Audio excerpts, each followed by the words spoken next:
There was something about the way that he looked. I can't describe it. It was just different from anybody that I've ever seen.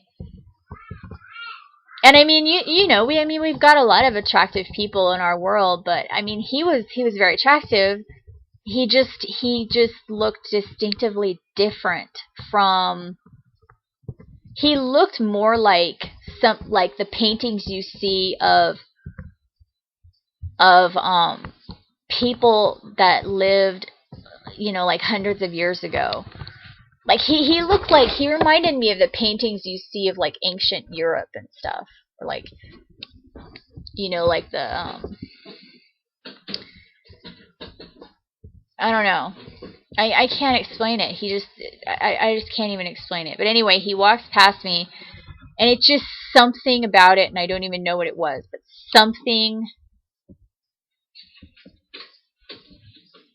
it did something to me.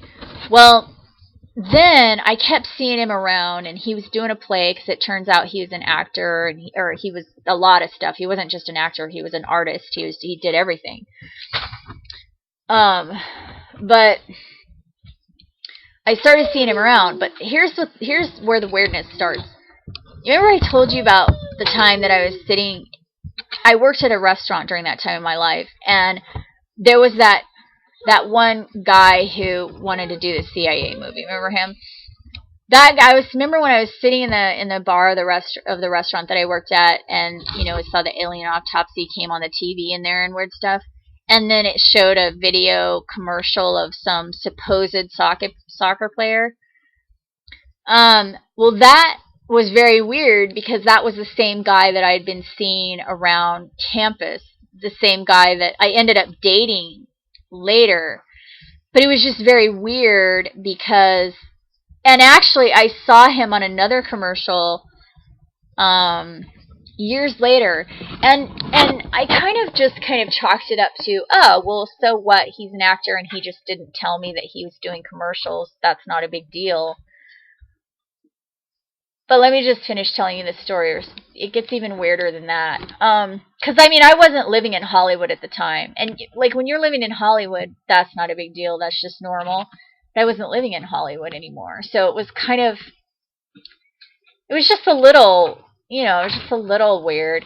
But I kind of thought, well, I mean, whatever. But then we started dating. And this one time, and like I said, I thought we were going to get married. I really thought we were going to get married. I thought he was like the guy of my dreams and we were going to get married. So we're at his house that he was living at. He was living at a guest house, and he was like taking care of this. He was like a care worker or something, and he was caring for this other person, and he was living in their guest house. And so we were in the backyard of that house. And we were walking out, and he's like, oh, come here, I want you to see this. And we went out in the backyard, and it was like this really beautiful, beautiful scene with like a pond and a bridge and a swan, and just, it really looked like something out of a painting. And honestly, he looked like something out of a painting too. And it was just so surreal. And I remember thinking, this just doesn't seem real. I don't know what this is. It's so weird. It just doesn't seem real. I don't, to this day, I still do not know what was not real about that. I mean, it was real, but the scenery I'm talking about, the scenery, something about it didn't seem real, but I can't figure it out. I don't know what it was. I just remember that. So then I think it might have been the same night. I'm not sure, but I woke up in the middle of the night with this weird dream that I call it the math dream, but I really don't know. Like, it was much more than that. I mean, I woke up in the middle of the night, and there was like this, I saw the room, but it didn't look like the room where we were. It looked like the room was just all square. It looked like it was all squares. And it reminded me of Star Trek. You know, Star Trek, the holodeck. When they turn off the holodeck, it's just like this big room with squares. That's what it reminded me of, only it wasn't the same as that. It was more like the whole room was equations.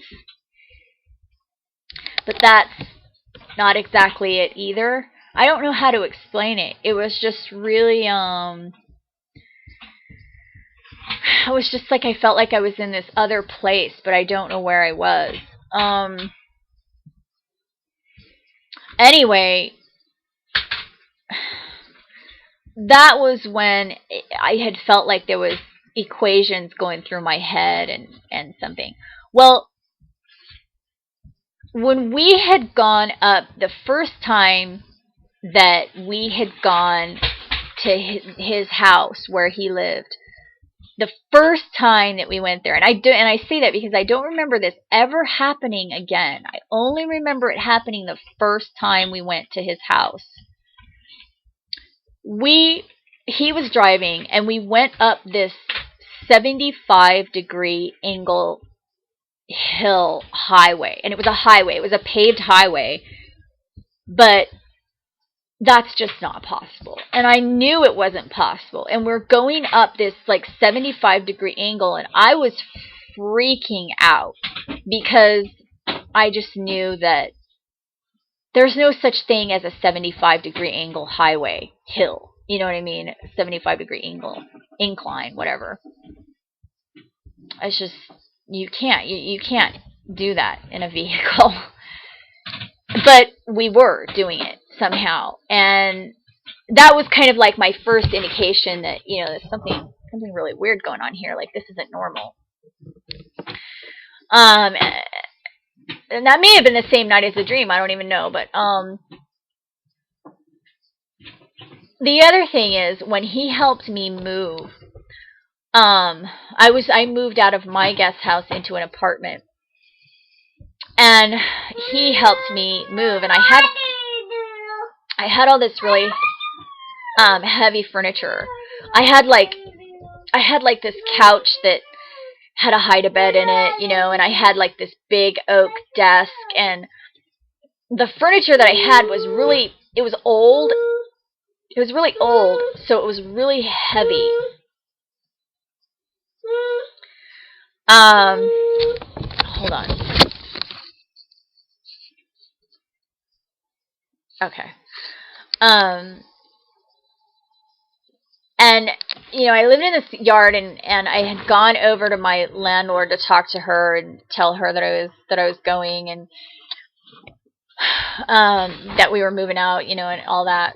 I mean, she already knew, but what I mean is, like, I just went over there to talk to her, and I know I wasn't over there longer than 5 minutes. I mean, I was only there for like 5 minutes talking to her. Babe. I was only there for like 5 minutes talking to her. And when I came back, all of the furniture was in the truck. He had somehow moved all of my furniture into my truck in 5 minutes. Let me just tell you, that's not possible. Period. End of story. It's not possible. And I about had a freak attack. I was just like, are you kidding me right now? That's not possible. And he just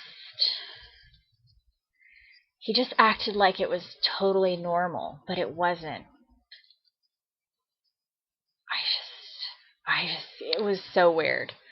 So that seemed to me like maybe that was another time anomaly or something. I don't know, because there's just no way he could have done that by himself in 5 minutes. So that was another thing. And then the last and final thing that was so bizarre. We had broken up, unfortunately. I don't even know why. And that was usually how my relationships would end throughout my whole life. Just for some reason, the person just stops talking to me, and I have no idea why. Like, we didn't have a falling out, nothing. He just stopped talking to me. just decided he didn't want to talk to me anymore. And, you know, it was really heartbreaking for me. But I had gone to see a show that he was in for my class. I had to go see the show, and I went to see the show, and he was in it because he was an artist. He was performing in the show with these other performers, and at the college, and I went. I saw him performing with them. I know that he was friends with them because I had gone to rehearsals with him, and they, you know, I knew these girls, and I knew that they knew him, and I had been there at the show. I had been at the rehearsals, everything.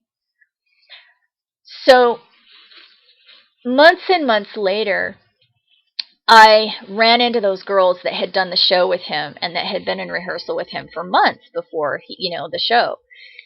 And I was like, hey, you know, how's so-and-so doing? And I said his name. And they were just like, who? Like, they really didn't know who he was. And these were really nice girls. These weren't perps. These weren't people that mess with your head. I mean, I know some of you are going to say, no, they were perps. They were just messing with you. But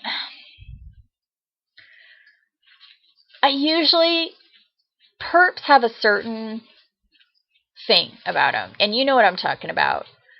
And I don't know if I could put it into words, but these girls they weren't. You guys, these girls weren't perps.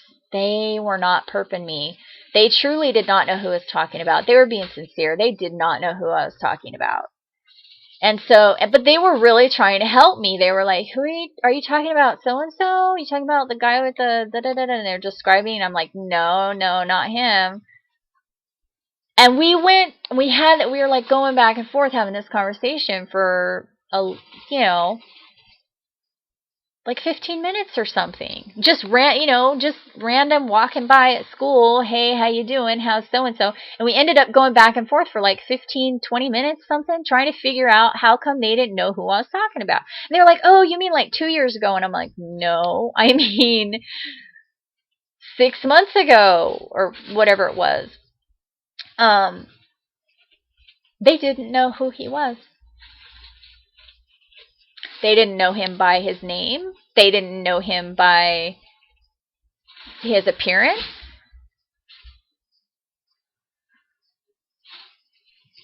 So, that was a very, very weird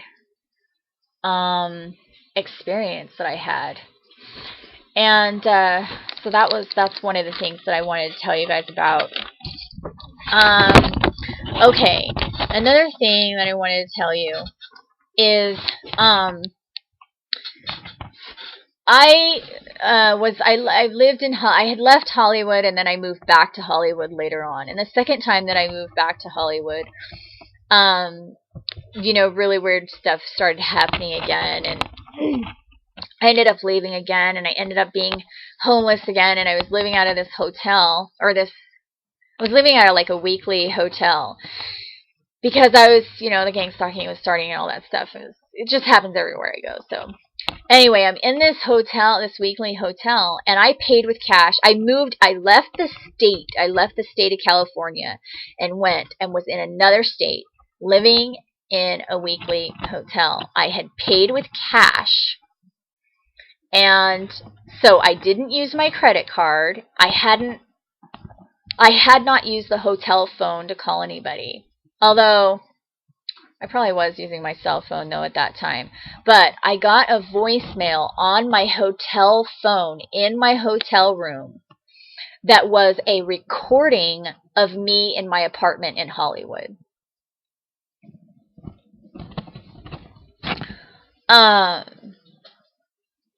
Really scary. Really, really scary thing that happened. In that hotel while I was staying there, I remember this one. It happened once. I don't know if it happened more than once. I think it only happened once. I was watching the news, and my back was to the TV, and I was like doing the dishes or making some food or something like that. And I heard the news broadcaster say something about me. It was something about my childhood. And